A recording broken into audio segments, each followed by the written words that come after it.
We're going to do a quick little Friday riff here. It is honestly so amazing to see the things that we can do with AI right now. One of the number one things that I've been using it for recently has been browser control. So browser control is not anything new. However, I will say like the new version of browser control is like just absolutely bonkers. So let me give you a couple pieces of information and then I'll dive into like a real world example here. So one of the things that came out recently was now you have Cowork embedded in your Chrome extension. What that means is that you now have agentic capabilities embedded in your Chrome browser. That's a really big deal, as opposed to having a conversation, having to do a thing, come back, having to go like back and forth and back and forth and back and forth. Like you no longer have to do that. So now you can kind of just say like, hey, this is what I'm thinking, go and figure it out.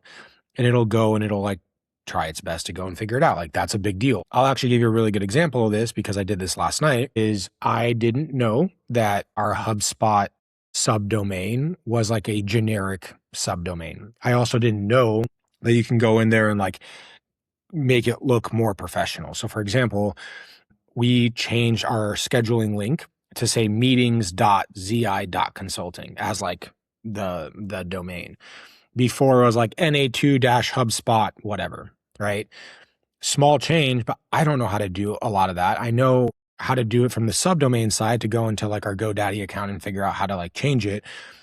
But like I didn't know all the different ways to like not only embed it in the backend code of our website, because they were installing like Google tags and setting up like Google Analytics to basically track, because I was like updating a form. Anyways, long story short, it walked me through the entire process. So now, because of the browser extension, I was able to upgrade our schedule a discovery call to a round robin, as opposed to just getting everything over to Kyle, which I'm sure he loved. So now it's a round robin between him and I.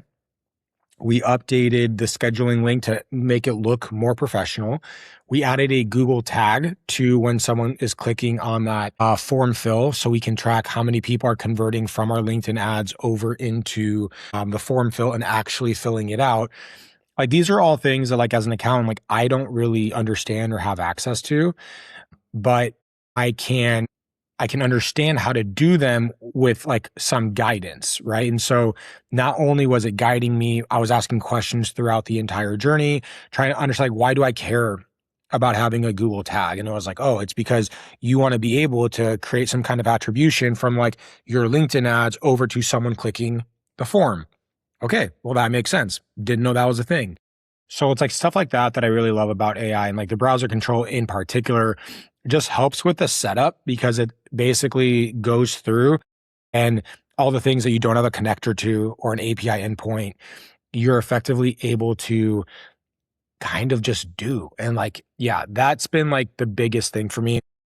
I'll give you one other really quick example, because I think that's more of a niche example, but something that's more like relevant to you all. Is we were doing some technical accounting testing and we were running different contracts through one of our models. And we basically had it take the contract, put it into the model, see what the evaluation was, see if it was correct comparative to what we did manually.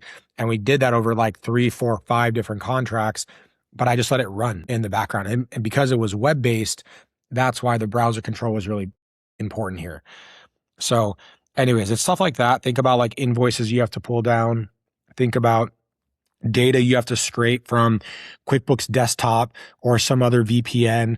Like it's that kind of stuff that's going to be really, really cool that browser control can help you with, that like automates the process. Even though it's like not full true automation, it's still like hands off. Go set it on a task and then like go do something else and then come back when all the stuff is like ready to go. So anyways, I thought that was something that was worth sharing today. And I hope you guys enjoy playing around with some browser control.